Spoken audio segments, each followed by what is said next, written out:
go and take a look at what's happening at Treminco Mine. Treminco is an abandoned mine site just out of Yellowknife. Used to be owned by a guy by the name of Treminco. The federal government started building this road in the 1960s. They called it Road to Resources because of all the gold and diamonds and all the things that are up north there, raw resources. And but over time, the government let out a bunch of leases. There was all these cabin lots out there. So all of a sudden, when the winter ice road trucks go out to haul freight, they conflict with the people, the cabin owners, because the people got cabins and they don't like seeing trucks, big trucks roaring around. You know, they're dangerous, they're smelly, they make noise, they get in the way. So it's, some people laugh and they facetiously call it, it's not road to resources, it's roads to cabins. People come in and all the bleeding hearts want to fix everything, but then we get rid of all the business, and I guess there won't be. I wonder how they're going to get the groceries. So when you come over the hill, you'll see to the right giant mine, which the federal government is cleaning now, and they're going to spend more money cleaning the mine than what was mined in gold over 50 years. It's kind of funny because all those miners are in there working, in their normal work clothes, and all of a sudden we got all these guys running around hazmat suits with, all their body hole covered and things over their head. It got way more dangerous once the government got involved than when the miners were there. They claim there's enough arsenic trioxide within 150 feet of surface to kill the world 3 times over. So the mine was actually farther to the right. What you're looking at over there is called the TRP plant. So that TRP plant was built because they realized these huge settling ponds where all the reject went after they ground it up and got the gold out of it, they never got near all the gold out of it. So there's like millions and millions of dollars worth of gold still in the in the settling ponds. So the idea was to take it and run it through this plant from the old settling ponds over there over the new settling ponds over here and take the gold out. This is where Yellowknife gets its water for drinking water. This is a pretty old mine. It was called Trimenco when it was last operating. Before that it was called Ptarmigan Mine.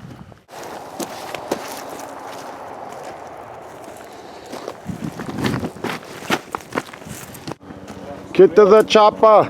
There's different ways of snooping. You can snoop from the air. These are all old mine cars. So you see those rails are laying around. Well, there's the top would sit on those wheels. They could dump the ore when they came to the surface. This is the head frame, Trimenco Mine. You see the name on the top? Yeah, we get that. So this is the head frame. And so here, this is the head frame. You see the railroad tracks on the ground? So this is the hoist. These are like elevators in your apartment building. See, they go up and down. And these gates are open, so you've got them welded shut. You see here, somebody's got a ladder. So you basically, they put the cars, some of these were for men to go up and down, and some of these were for the cars full of ore to go up and down. And so the men would go down, they'd dig and blast, they'd fill those ore cars, and then the ore car would come to the surface in one of these things, and they'd dump it out here. And then they'd haul it, you'll see on the other side, and they'd haul it to the mill, where they'd smash the rock up real fine and separate the gold from it. So guys came in here, this ramp went from there to there, and guys came in here and cut it up for firewood.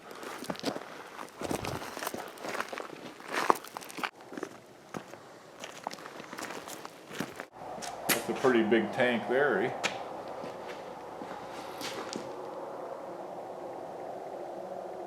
That's where the ore, that was like the ore bin, that's what stored all the ore. And then the ore would have come, and this would held, I think this held water, and then the ore came out of there and went into the ball mill. All the processing happened in here, and when it got finished, they had the gold out of it. And then whatever was left over was all taken out and went into the settling pond. Somebody came in here and lit the camp and burnt everything. All that stuff burnt down. If you knew where to look, you'd still find, there's guys that came and cleaned some of this stuff out because there's gold left behind, eh? And if you knew where to look, you'd still find gold. Because there's certain areas the gold came out of. Like the liners were already taken out and probably cleaned. There's a good probability that you might find, you have to burn it all, but you're probably going to find gold in this area here. Of course, we'd have to pan it and take a look at it. A guy took this building, did all that work, took it all down, and it all ended up at the dump. All that work for nothing. But all these framework, I mean, you could take this all down and put it together again. You'd have a building. You just have to buy siding to go over it. Let's see if there's any good stuff over here.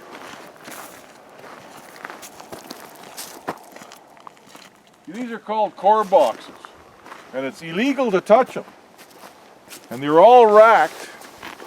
See, these core boxes there's been like millions of dollars spent to drill here. And each one of these core boxes, you see these boxes are all marked. See, they got a marking on here. Every box is marked. So you could, through reference, you can figure out where the hole was drilled, how deep the hole was, and then you're supposed to be able to look in the core box and see what kind of rock. And what it's for is that when this mine is abandoned and somebody else wants to come to mine a place, well, this is all the information. This is like books. It's actually a criminal offense to touch this stuff. But nobody cares. You know, they come and smashed it and everything else, so you know, it makes it that much more difficult for somebody else to come and mine here because all that drilling was for naught. You know, you have to drill all over again to see what's here. So, you know, you can look in these, pick up some of this core if you knew. You know, you take a look at the way things are, you gotta watch out because this could be zombie land here, you know. You never know, maybe zombies will come out from behind a bush here. It looks like it's pretty post-apocalyptic, doesn't it? Old motorhome here, Winnebago. Somebody didn't like it, so they lit that on fire too. But she had a 440 in it, and the 440 is gone. She left the tranny. The big old tranny's still in there. It didn't melt it. Heat went up instead of down. Pushing and pull, like, you know, they come in here like they tried to shove that van into the lake. Like, I mean, they go to, these guys that come here to vandalize things, they go to a lot of trouble. Look at this. Wow. They went to all that trouble to shove that vehicle in the lake. There's one in the lake there already. Then they try to shove another one down on top of it. That fuel tank, they managed to throw that in there. That takes a lot of work, you know, a lot of sweat equity to, you know, try to litter things up, eh? But these mine cars, I mean, there's guys still in the world using these underground. You could sell them to Peru or into Africa, or some old miner will put them on the front lawn for decoration. This here would have been the hoist room, and this is the hoist. So there'd be people here run the cable that would bring the men up and down in the elevators on the hoist, or bring the ore up and down. And somebody stole all the copper, somebody took the building, and this was, of course, and then after that they vandalized the snot out of it, because this is a big control panel here. And this was I think this is probably asbestos, you know, people are ripping it up and it's probably not good for them to breathe it. These are big weights. I mean, it's probably got lots of parts of it are salvageable. This hoist was built for Hudson's Bay Mining, Hud Bay. And I see somebody's taking the tags off of it. There's guys that collect those. It's probably about, if I remember right, this was built in about 1952 for Hudson's Bay Mining, custom built. And so Ptarmigan or Treminco bought it someplace and brought it down here and set it up for this mine. You know, it's interesting how they got these big weights on there. Look at that big, look at all the weights. And there's weights over there, so it's somehow that that's sort of a counterbalance for, I'm not sure, I'm not an expert in voice, but so it doesn't get away on somebody, I guess. Yeah, this is the worst, a lot worse shape than it was last time I saw it. Yep.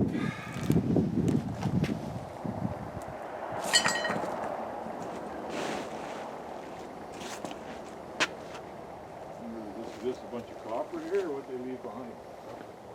Oh, they unwound all the copper, I see. Retired machine? What the heck? Time for Thanksgiving dinner. Okay. Well, Canadian Thanksgiving. It's our Thanksgiving. Gotta hurry home before the food's all gone. There's gonna be about 40 kids, in-laws, outlaws, grandkids, and they're all gonna just be standing there like a bunch of wolves drooling, just ready to grab that poor turkey, drag it in the corner and destroy it. So if I want any of it, I gotta get back now.